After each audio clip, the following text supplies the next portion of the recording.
The year is 2005. About 2 years earlier, 3 different directors made 3 different DVDs displaying their music videos, commercials, and short films. However, 2 years later, 4 more compilation DVDs will be released by 4 new directors. They were Mark Romanek, Jonathan Glazer, Anton Corbin, and the subject of today's video, Stephane Sednaoui.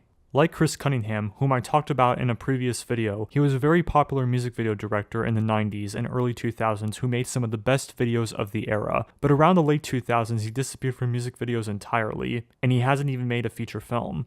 What happened to him? Let's find out. Let's get right into the video. My name is Stephane Sednaoui. I'm a photographer and part-time video director.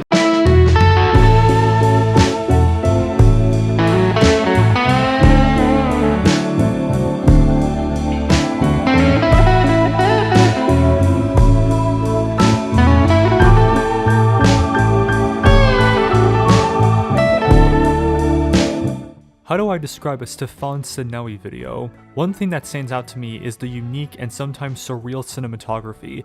Usually in his videos, the cinematography is usually very bright, and it's not just the background. Sometimes you will see bright glowy outlines on the performers, and in some other videos you will see them in a very grainy black and white filter. And other times you will see the camera do angles that you think are impossible to do on a regular camera, but Stephane makes it work in the videos for the song. Stephane usually likes to incorporate his photography work into his videos. He actually began his professional career as a photographer, and became recognized worldwide after he photographed the 1989 Romanian Revolution. The photography and my work, photography and music video keep bouncing back to each other. It's like at the beginning, a lot of my music video, I was taking image from my photos, and I will get concept from 1 or 2. After the revolution, he was offered to do a music video for a French band called Supreme NTM.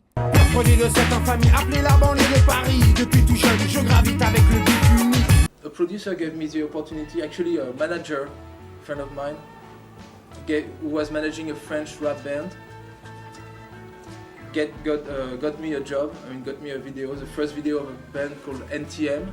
His first video, along with his second video, Cosmic by Ziggy Marley, do feel a little amateurish compared to the videos he would eventually make. Not to say they are bad, but they essentially just feature the artist in front of a green screen, while a lot of crazy visual effects happen in the background. Stephane would use green screens in much more clever ways in the future. But it was the video after those two that got him into the music video spotlight, and that was his first video with the Red Hot Chili Peppers, Give It Away.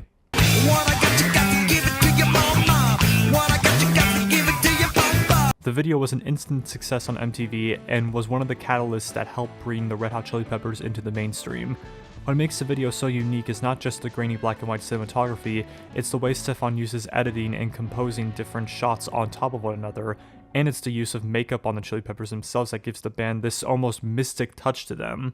The video overall is a very unique experimental music video, and it helped put Stephane on the map. He would follow that up by directing another classic video, Mysterious Ways by U2. The video introduces an element that Stephane would use in most of his videos, which is the use of mirrors to give shots an almost surreal look to them. With these 2 videos, the classic Stephane Sednaoui video was shaped, and the music videos he would direct after had this same surreal and mystic feel to them. What's interesting when watching his videos is how much variety he has with his style. For Stephane, I think his videos can be summed up into different categories.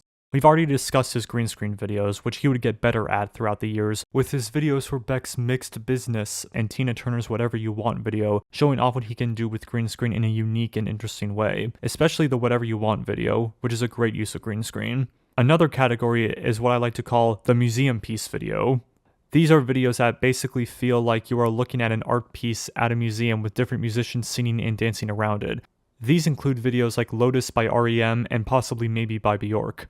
With possibly Maybe, and that's all about emotion. Each verse I think is a month, and I decided to create a special atmosphere that will reflect different emotions.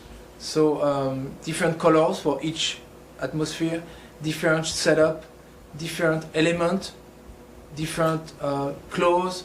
The next category is the insane edit category, where the video uses editing in a way to evoke the song's specific feeling but in a way that feels incredibly noticeable, like each beat fits with the song. He doesn't just take an idea and apply it to a variety of different artists. He seems to be able to figure out where the artist is coming from and make the photographs and the videos absolutely unique to that person or that group. To me though, my favorite videos by Stephane are the videos that ignore the typical tropes that he is known for and does something that is completely different, like the Bjork Big Time Sensuality video, the ironic Alanis Morissette video, and the Scar Tissue Red Hot Chili Peppers video are great examples of what he can do when he decides to do something that isn't like a typical video for him to do. A very interesting fact about him is that unlike Chris Cunningham and every other director that has been featured in the director's label, he never did any commercials and he only made a few short films, with 2 of them basically being music videos. He made his last music video in 2014 for the singer Imenira Signier for her song Distant Lover.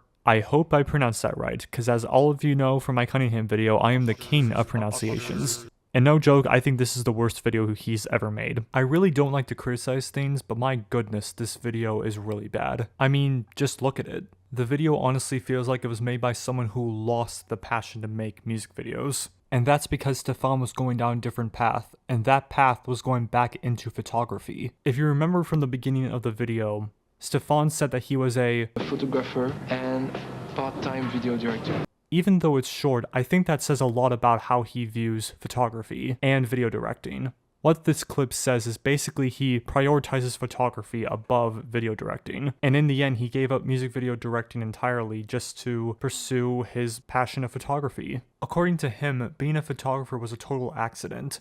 I started as a photographer in Paris, and that was kind of an accident because I always wanted to be a movie director. Just from looking at his photos throughout the years, his photos got more and more experimental over the years. Or another way to put it, he went from picturing Nirvana in dresses to whatever the heck this is. I mean, not to say his modern photos are bad, they actually look pretty cool. His work has been featured in several art shows, and he has even photographed some very historical events as well, his most famous being one of the lead photographers of 9/11. And I think it's just a really cool way of how Stephane is experimenting and expressing himself artistically. When asked about his experimental photos, Stephane said, "It depends on the series, but yes, I do like to intervene on the image, to be physical, to alter the surface. Sometimes I only do it digitally, but it can also be with paint. On one piece, Away Go, I had started with photos from an advertising job, where the more I worked on it, the more I destroyed everything, until it reached a critical point. Although my art usually starts with new images, I really enjoy using my archive as the starting material with which I plant new seeds." And I mean, we may never see a Stephane Sednaoui feature film. I mean, it would be pretty cool if he did a feature film, because his style looks so cool, and it would be interesting to see how it would work in a film. But judging by how his endeavors are going nowadays, it just seems that possibility of him making a movie just may never happen. Thank you all for watching this video. I hope you enjoyed the story about Stephane Sednaoui, and please be sure to like and subscribe to ETS. Thank you so much.